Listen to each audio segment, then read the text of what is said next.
আজ আমি মিষ্টি কুমড়ো আর আলু দিয়ে বানানো একটা নিরামিষ রেসিপি আপনাদের সাথে শেয়ার করব। এই রান্নাটা খুব সহজেই হয়ে যায়, একদম সাধারণ মশলায় আমি এই রান্নাটা করেছি। আমার সাথে থেকে পুরোটা দেখলেই বুঝতে পারবেন যে এই রান্নাটা কতটা সিম্পল আর কতটা সুস্বাদু হতে পারে। নমস্কার, কাকলিস কুকিং হাবের নতুন একটি ভিডিওতে আপনাদের সবাইকে আবারও স্বাগত। আজকে রান্নাটার জন্য আমি এখানে একটা বড় ফালি কুমড়ো নিয়েছি। এই মিষ্টি কুমড়োটার মাঝের এই অংশটা ছাড়িয়ে ফেলে দেব আর খোসাটা পাতলা করে ছাড়িয়ে নেব, একবার ধুয়েও নেব। আমি খোসা দেখুন পাতলা করে ছাড়িয়ে একবার ধুয়ে এইভাবে দুটো টুকরো প্রথমে করে নিয়েছি। তারপরে প্রত্যেকটা টুকরো একটু মোটা মোটা লম্বাটে করে কেটে নিচ্ছি। এই রান্নার জন্য কুমড়ো ছোট ছোট কিউবের আকারে কেটে নিতে হবে। এখন প্রত্যেকটা লম্বা টুকরোকে আমি মোটামুটি কিউবের আকারে করে কেটে নিচ্ছি। এইভাবে সমস্ত কুমড়োটাই কেটে নেব।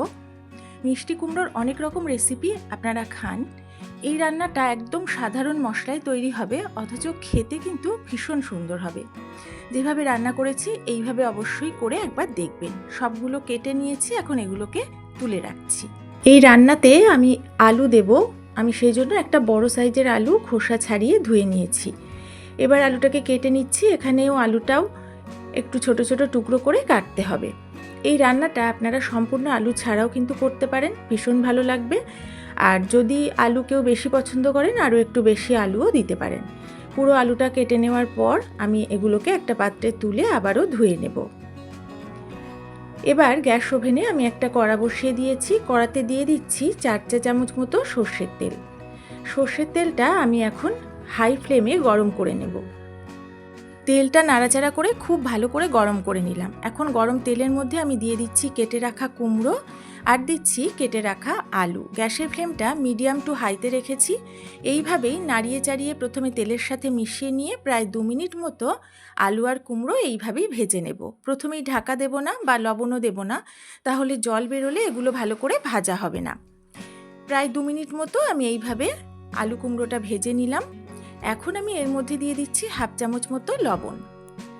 লবণটার সাথে সব কিছু নাড়িয়ে এবার একটু মিশিয়ে নিচ্ছি। এটা ভালো করে মিশে যাওয়ার পর আমি গ্যাসের ফ্লেমটা একদম লো করে দেব। তারপর ঢাকা দিয়ে 2-3 মিনিট আবারও ভেজে নেব। তবে মাঝে মাঝে কিন্তু ঢাকা তুলে একটু নেড়ে দিতে হবে। প্রায় 2-3 মিনিট পরে ঢাকাটা তুলে নিয়েছি। দেখে বুঝতে পারছেন অনেকটা কমে গেছে, একটু ভাজাও হয়েছে। এগুলো আর ভাজবো না, এর বেশি ভাজলে পরে রান্না করার সময় কিন্তু একদম গলে যাবে।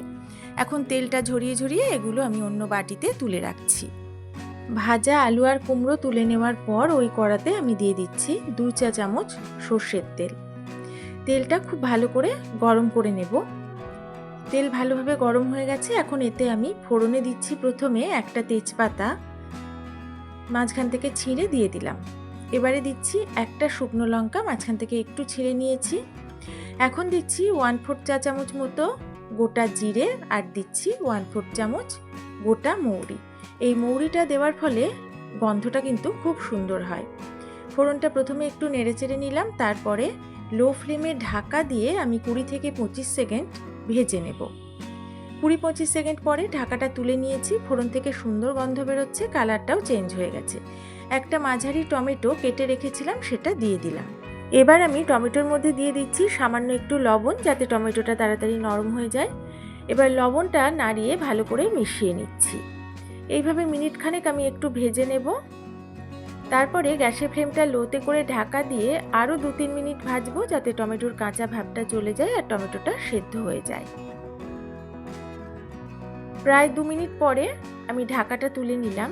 টমেটো কিন্তু বেশ ভাজা ভাজা হয়েছে, অনেকটাই নরম হয়ে গেছে। এখন কিছু মশলা আমি এর মধ্যে দিয়ে দিচ্ছি। প্রথমে দিচ্ছি 1 চামচ ভর্তি ভর্তি আদা আর কাঁচা লঙ্কা বাটা। এখন দিলাম হাফ চামচের কম হলুদ গুঁড়ো, দিচ্ছি হাফ চামচ কাশ্মীরি লঙ্কার গুঁড়ো আর দিয়ে দিচ্ছি ধনে গুঁড়ো। 1 চামচ ভর্তি ভর্তি দিলাম আর দিলাম হাফ চামচ। এখন সমস্ত মশলা একসাথে আমি ভালো করে নেড়ে মিশিয়ে নিচ্ছি। আমি এই রান্নাতে জিরে গুঁড়োটা ব্যবহার করিনি, আপনারা চাইলে সামান্য জিরে গুঁড়ো দিতেও পারেন। এটা একটু মিশিয়ে নেওয়ার পরে এখন আমি অল্প করে একটু জল দিয়ে দিলাম, যাতে মশলাটা ভালো করে কষানো যায়। জলের সাথে সব কিছু নেড়ে চেড়ে ভালোভাবে মিশিয়ে নিচ্ছি। এটা এইভাবে মিশিয়ে নেওয়ার পর গ্যাসের ফ্লেমটা লোতে করে ঢাকা দিয়ে বেশ কিছুক্ষণ কষিয়ে নেব, যাতে মশলার কাঁচা গন্ধটা একদম চলে যায়। প্রায় 2 মিনিট পরে ঢাকাটা তুলেছি, উপর থেকে তেল ভেসে উঠেছে, মশলা কিন্তু সুন্দরভাবে ভাজা হয়ে গেছে। টমেটো একদম নরম হয়ে গেছে। আমি স্প্যাচুলা দিয়ে একটু চেপে চেপে টমেটোটাকে আরও একটু ঘেঁটে মিশিয়ে দিচ্ছি। যারা এতক্ষণ আমার সাথে থেকে ভিডিওটা দেখছেন, পুরোটা দেখার পর ভালো লাগলে আমার ভিডিওতে পারলে একটা লাইক করবেন, একটু শেয়ার করবেন। নতুন বন্ধুরা আমার ভিডিও ভালো লাগলে বন্ধু হয়ে পাশে থাকবেন। এখন আমি এর মধ্যে দিয়ে দিলাম ভেজে রাখা কুমড়ো আর আলু। গ্যাসের ফ্লেমটা মিডিয়ামে রেখে নাড়িয়ে চাড়িয়ে মশলার সাথে আলু আর কুমড়োটা মিশিয়ে নিচ্ছি। এইভাবে আমি 1 থেকে 2 মিনিট মতো নাড়াচাড়া করে নেব, ভালোভাবে মিশিয়ে নেব, সামান্য একটু ভেজেও নেব। তবে মশলার সাথে এগুলো খুব বেশিক্ষণ আর কষানোর দরকার নেই। অল্প কিছুটা সময় এইভাবে আমি ভালো করে মিশিয়ে নিলাম। এবারে আমি এর মধ্যে দিয়ে দিলাম এই বড় কাপটার 1 কাপ ঈষদ উষ্ণ জল। খুব বেশি জল কিন্তু এখানে লাগবে না, কারণ এটা তো একদম মাখো মাখো একটা তরকারি হবে। আর আলু আর কুমড়ো কিন্তু প্রায় সেদ্ধ হয়েই গেছে। কুমড়ো সেদ্ধ হতে তো বেশি সময় লাগে না, আর আলু সেদ্ধ হওয়ার জন্য যে জলটা দিলাম তাতেই হয়ে যাবে। আপনারাও বুঝে জলটা অ্যাড করবেন। এখন জলের সাথে সব কিছু ভালো করে মিশিয়ে নিলাম। গ্যাসের ফ্লেমটা মিডিয়াম টু হাইতে রেখেছি। এখন আমি এর মধ্যে দিয়ে দিলাম স্বাদ মতো লবণ। লবণটা দিয়ে আবারও নাড়িয়ে মিশিয়ে নিয়ে ঢাকা দিয়ে লো ফ্লেমে 3 থেকে 4 মিনিট রান্না করে নিয়েছি। ঢাকাটা তুলে নিয়েছি। ঝোলটা একটু কমে গেছে, তবে আরও একটু কমাবো। আমি এখন একটু দেখে নিচ্ছি। আলুটা সেদ্ধ হয়ে গেছে আর কুমড়ো তো সেদ্ধ হয়েই গেছে। যেহেতু আলু কুমড়ো সেদ্ধ হয়ে গেছে, এখন আমি এর মধ্যে দিয়ে দিলাম স্বাদ মতো চিনি। এই রান্নাটা একটু মিষ্টি হলে খেতে ভালো লাগে, তবে কুমড়ো যেহেতু মিষ্টি, তাই কেউ যদি মিষ্টি দিতে না চান তাহলে চিনিটা স্কিপ করে দেবেন। চিনিটা দিয়ে নাড়িয়ে ভালো করে মিশিয়ে নিলাম। গ্যাসের ফ্লেমটা মিডিয়ামে রেখে আর ঢাকা না দিয়ে আমি বেশ কিছুক্ষণ এটা ফুটিয়ে নেব। প্রায় 2 থেকে 3 মিনিট মতো আমি এটা ফুটিয়ে নিয়েছি। ঝোলটা আরও অনেকটা কমে গেছে। এই যে গ্রেভিটা আছে এটুকু রেখে দেবো, কারণ নামানোর পরে কুমড়ো আলু ঝোল কিন্তু অনেকটাই টেনে নেবে।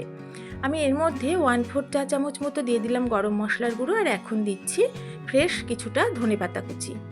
এখন গরম মশলার গুঁড়ো আর এই ধনেপাতা কুচিটা আলতোভাবে নাড়িয়ে সবজির সাথে মিশিয়ে নিচ্ছি।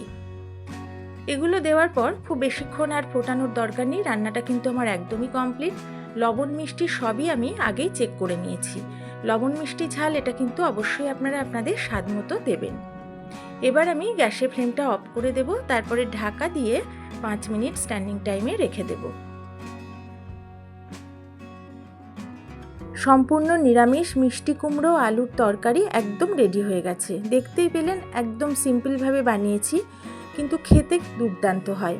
এটা আপনারা রুটি, লুচি, পরোটা, লাচ্চা পরোটা সব কিছুর সাথেই খেতে পারবেন। আবার গরম গরম ভাতে, ডালের পাতেও কিন্তু এই তরকারিটা আপনারা নিরামিষ দিনে রাখতে পারেন। অবশ্যই এইভাবে মিষ্টি কুমড়ো বাড়িতে বানিয়ে খাবেন, আর আমাকে কমেন্ট করে অবশ্যই জানাবেন আপনাদের কেমন লেগেছে। যে সকল বন্ধুরা সব সময় আমার পাশে আছেন তাদের সবাইকে অনেক অনেক ভালোবাসা, অনেক ধন্যবাদ। আজ এই পর্যন্তই। সবাই ভালো থাকবেন, সুস্থ থাকবেন।